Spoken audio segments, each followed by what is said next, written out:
가져가는 이런 형태이기 때문에 결국은 내가 이거는 내 거다, 내 재산이다 이렇게 생각하니까 학교가 교육의 전당이 아니고 돈벌이의 장소, 즉 시장이 되는 것이고.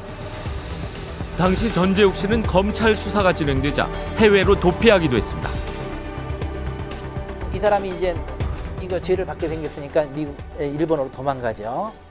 도망갔다가 와서 들어와서 바로 불구속 재판을 받아요. 예? 불구속 재판을 받고 여기서 바로 3년 징역형에 5년 집행유예를 빠져나온다고요.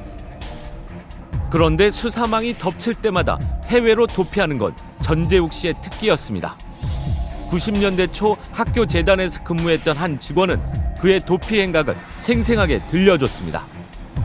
당시 검찰은 교육부 고위 관료에게 수천만 원의 뇌물을 건넨 혐의로 전재욱 씨에 대한 수사를 벌이고 있었습니다. 전재욱 씨가 나와가지고 얘기를 하더라고요. 그 상황이 이렇게 돼가지고 이제 내일 그 사모님하고 이제 미국으로 도망간다고 얘기를 하더라고요. 본인 입으로 도망간다고요? 네, 본인은 나간다 그러더라고요. 근데 그러니까 이제 내일 도망간다는데 그래서 그다음 아침 새벽에 벌써 미국을 날랐더라고요.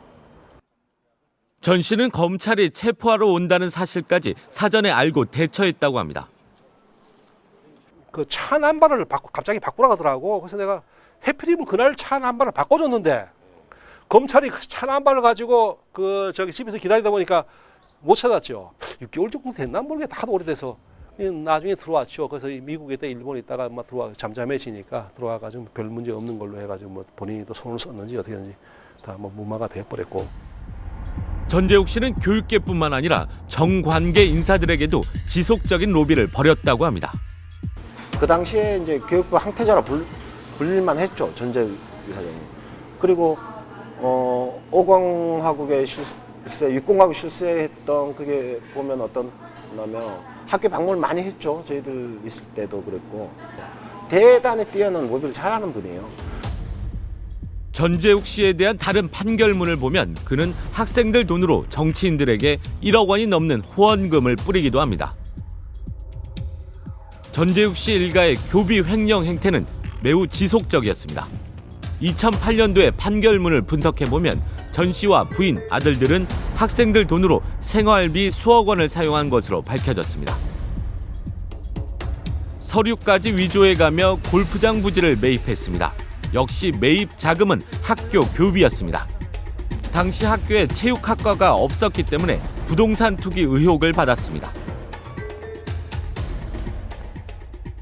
그 전에 금공대에서 그거를 매입해가지고 골프대학을 하려다가 이렇게 법정 소송을 하면서 다시 원위치 됐어요.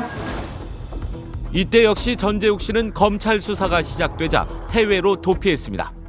그는 2007년 9월 귀국한 뒤 1심에서 징역 3년에 집행유예 5년을 선고받습니다. 재밌는 사실은 전재욱 씨가 도피한 뒤 수사를 받기 위해 귀국하기 바로 직전 장남 전성용 씨는 페이퍼 컴퍼니를 집중적으로 만들기 시작한다는 겁니다. 전성용 씨가 버진 아일랜드와 싱가포르에 설립한 페이퍼 컴퍼니는 모두 4개.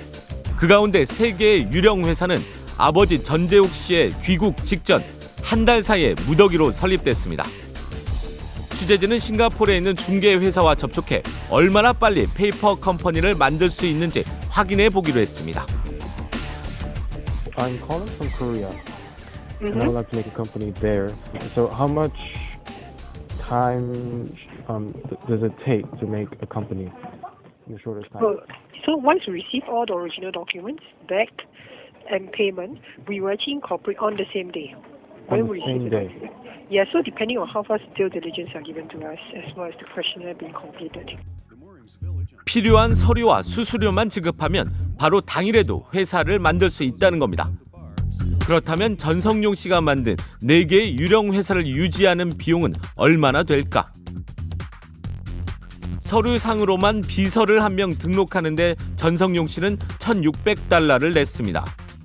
서류만 존재하는 4곳의 유령 회사를 유지하는데 매년 6,000달러, 700만 원 이상의 수수료를 내야 하는 겁니다.